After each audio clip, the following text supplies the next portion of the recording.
geser atau enggak, kita benar-benar tahu ketika lewat pikiran aja. Jadi yang disebut bisikan itu adalah makna dari pikiran kita, tafsiran pikiran kita sendiri. Misal kita lihat pohon goyang. Kalau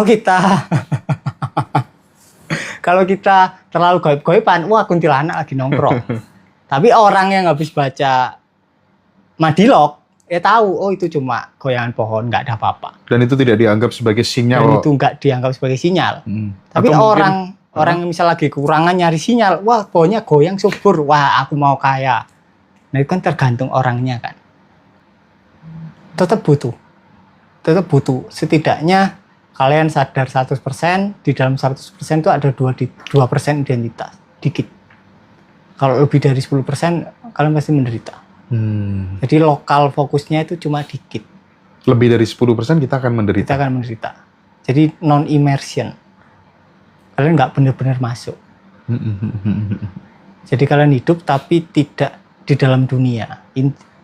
Kilasannya seperti itu. Kalau dianalogikan bahwa ini semua adalah mimpi dari kesadaran, bisa nggak sih sebenarnya? Iya. Nah, terus pertanyaannya, kalau ini adalah mimpi dari kesadaran, siapa yang bermimpi? Kalau ada yang tanya gitu gimana? Yang bermimpi adalah kesadaran. Kesadaran itu sendiri ya bermimpi? Iya, kan yang mimpi dari kesadaran ya berarti kesadaran mimpi. Iya. Nah, bagaimana kemudian kita bisa stay di kesadaran terus-menerus, itulah PR-nya. Gitu PR-nya itu. Kalau sadarnya gampang pertama kali, stay-nya yang kita konsistennya itu ya. Konsistennya. Makanya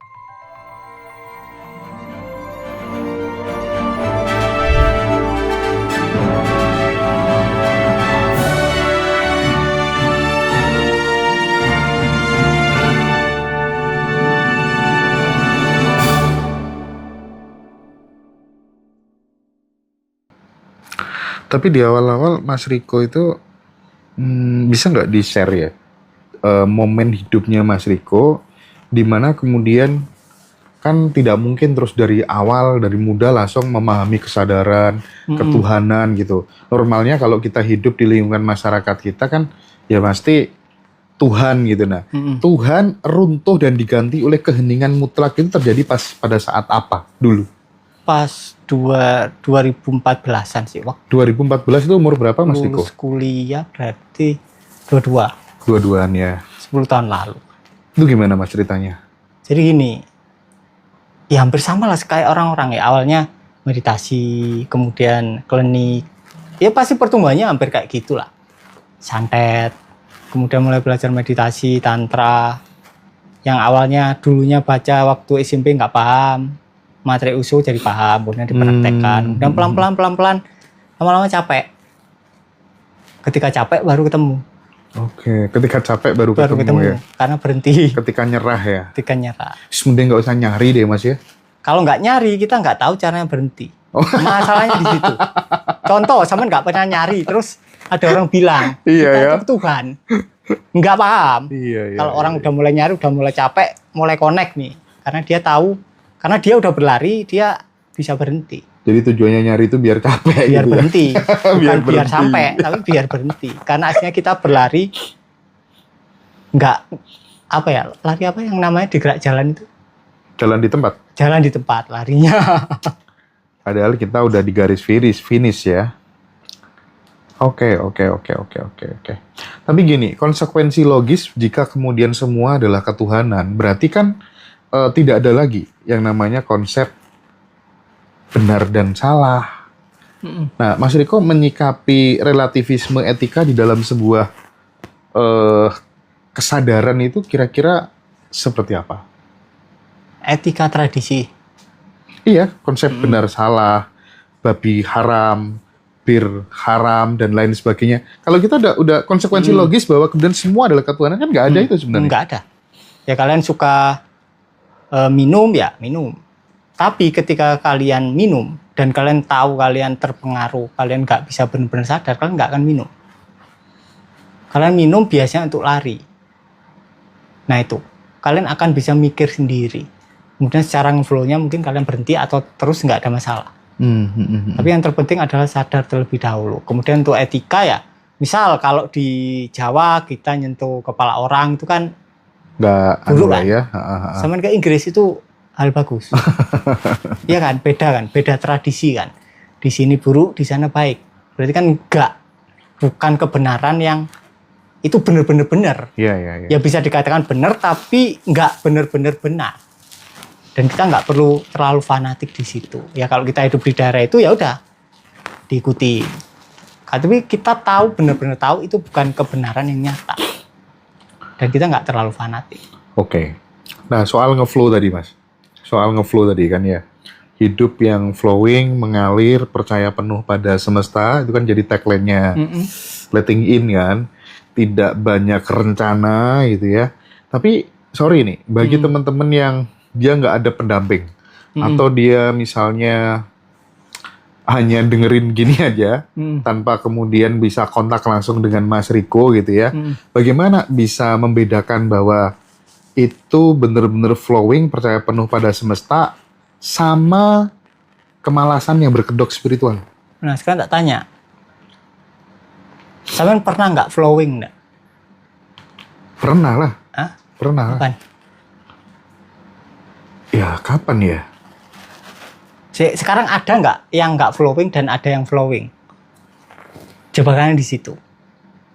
Saya pernah nggak flowing dan pernah nggak flowing. Aslinya semuanya flowing, walaupun kemalasan.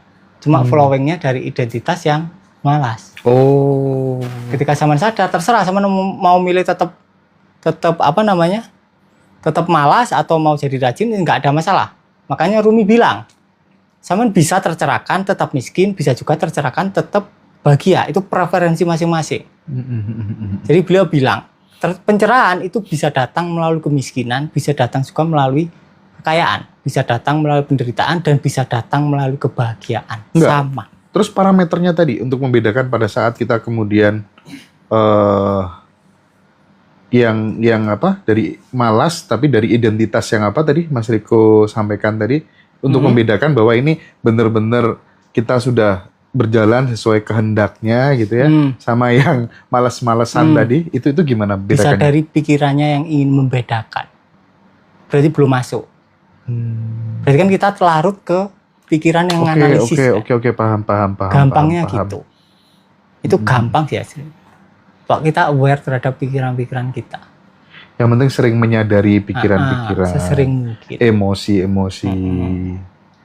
Kuncinya itu. Bisa nggak sih semesta itu berbicara sama kita gitu, Mas? Semesta yang maksudnya kita anggap gitu ya. Kan banyak ya orang tuh bilang, kayaknya aku dapat pesan dari semesta gitu kan. Berarti kan ada keberduaan sebenarnya gitu ya. Karena antara ketika kemudian ngomong ada pesan, ada yang memberi pesan dan ada yang diberi pesan. Ini kan keberduaan, tidak kemanunggalan lagi gitu. Nah, saya pengen Mas Riko memberikan elaborasi tentang hal ini gitu. Jadi ada orang yang mendapatkan pesan dari semesta, entah itu lewat tanda-tanda alam, entah itu lewat fenomena yang terjadi di dalam dirinya, intuisi atau apa namanya, itu gimana sebenarnya? Contoh gini wis. Misal sampean mobilnya baret ditabrak orang seret gitu ya. Nggak pernah Mas sekarang. Nggak pernah kan? Misal baret seret. Kalau sampean pakai kacamata merah kelihatannya merah. Misal sampean lagi ada di posisi kekurangan identitasnya. Maknanya di kepala pasti kurang. Wah, ini keluar uang banyak, bla bla bla bla bla bla gitu kan. Tapi setelah geser sampai ditabrak orang, yang muncul di kepala itu beda tafsirannya. Bisa jadi wah ini waktunya ganti mobil. Tafsirannya beda di kepala. Jadi bukan soal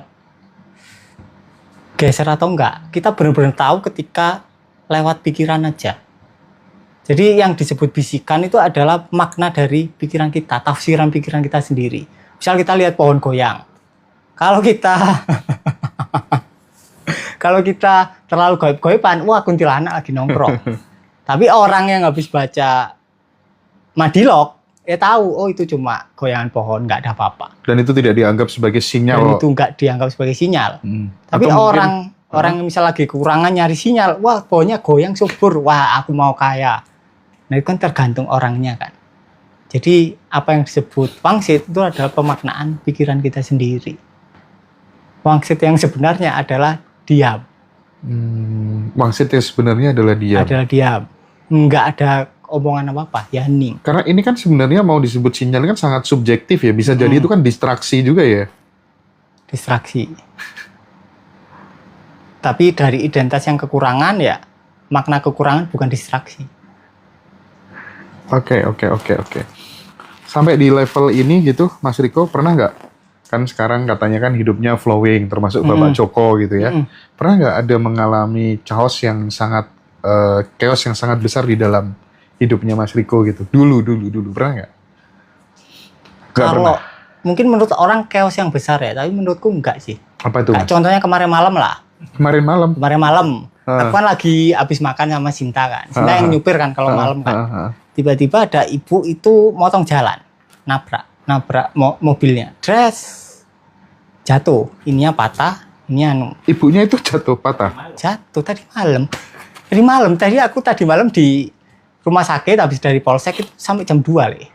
Jadi jatuh, patah, posisi dia yang salah ya udah nggak apa-apa, ke polsek nemenin ibunya, kemudian bayar habis berapa lupa, 2-3an lah.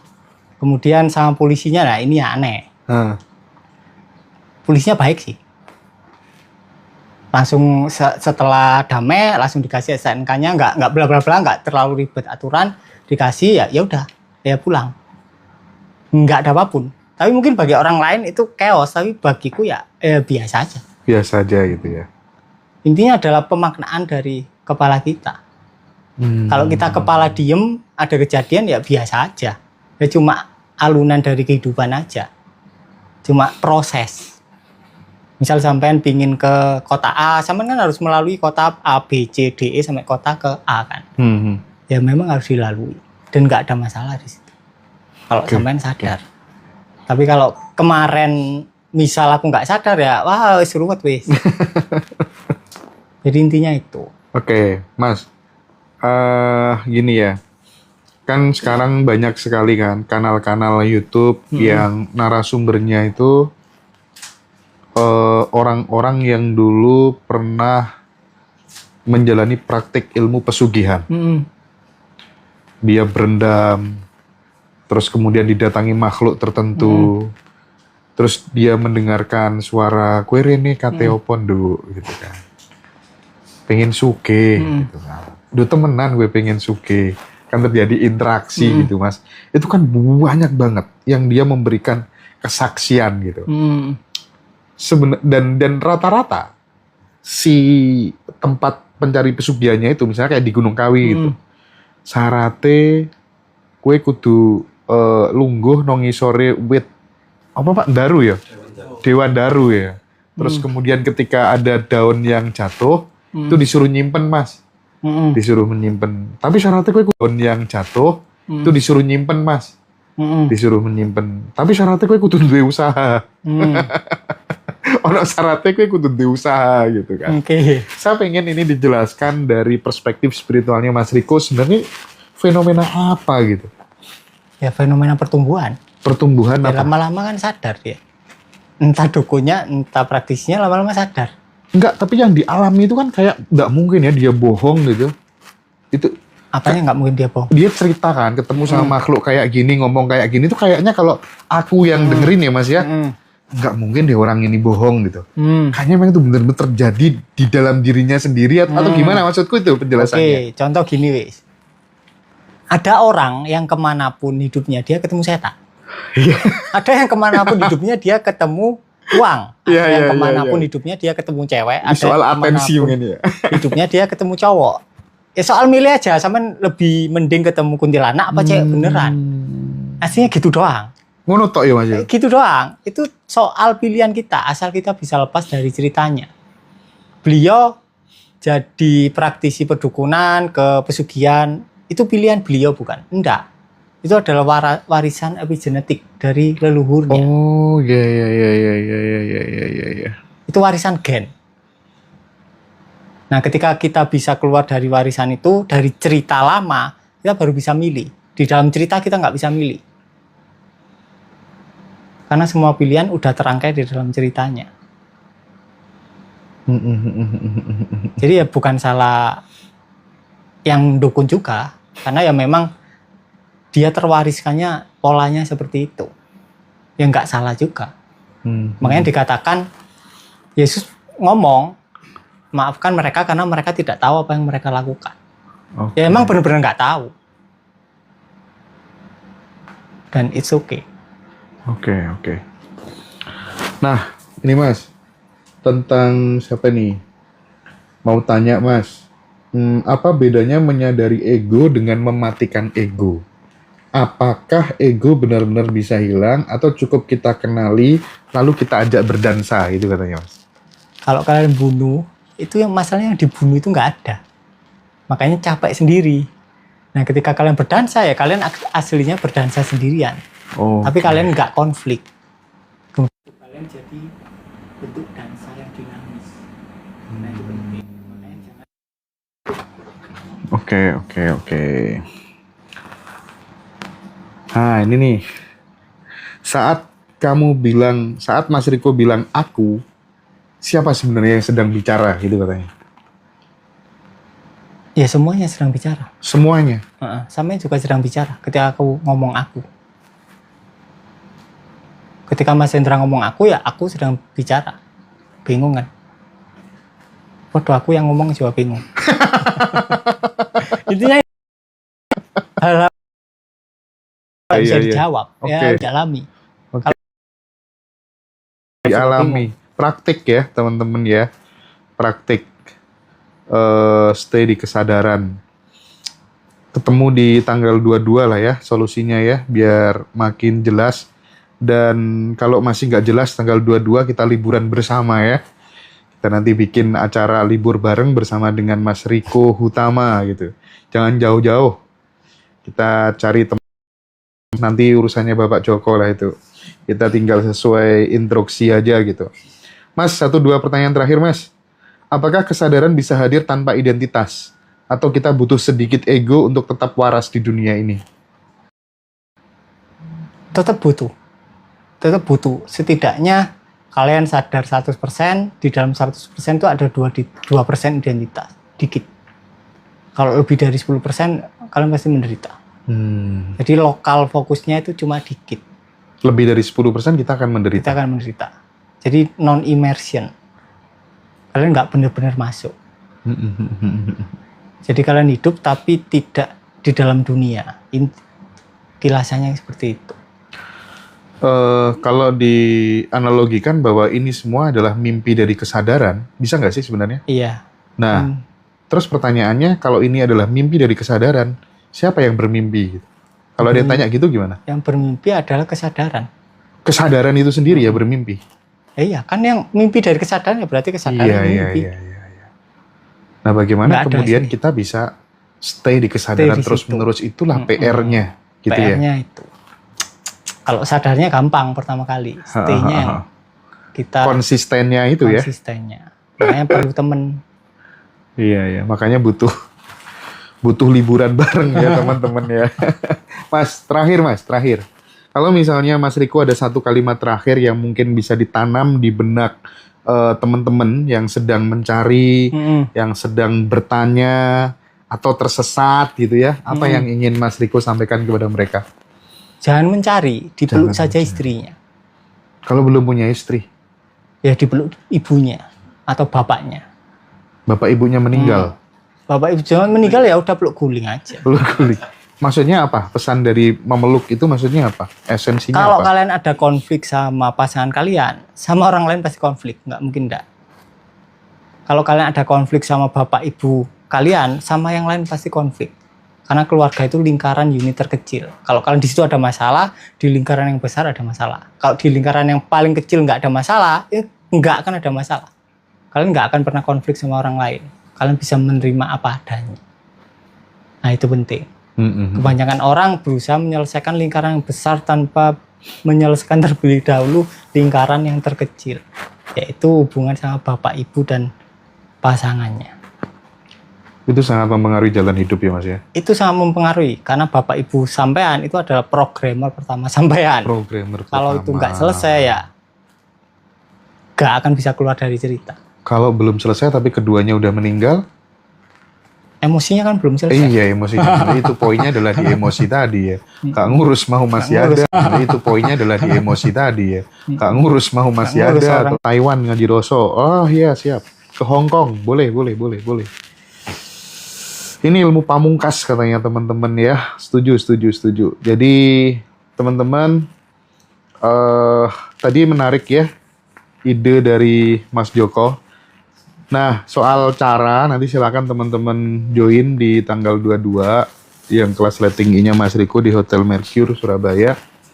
Dan teman-teman silakan komen di video ini terkait dengan idenya Mas Joko. Tadi kayaknya kalau aku secara pribadi kok setuju ya yang Mas Riko ngajak liburan bersama dengan Mas Riko niatnya bukan untuk belajar gitu ya. Jadi silahkan bagi yang nggak punya uang nggak usah komen, nggak apa-apa karena pasti akan ngamuk-ngamuk gitu ya. Karena mintanya kan digratisi gitu ya. Oke lah ya. Jadi itu ide bagus. Silakan cari tempat yang kita nggak butuh terlalu ini ya effort dana terlalu besar, tapi menurutku penting untuk ngajak liburan Mas Riko bareng-bareng. Aku sih yes ya. Nggak tahu teman-teman yang lain. Teknis nanti kita nunggu instruksi arahan dari Bapak Joko ya. Oke Mas Riko, terima kasih banyak atas waktunya Sama-sama. bersamai teman-teman di Ngaji Roso. Matur suwun ya Mas. Makasih.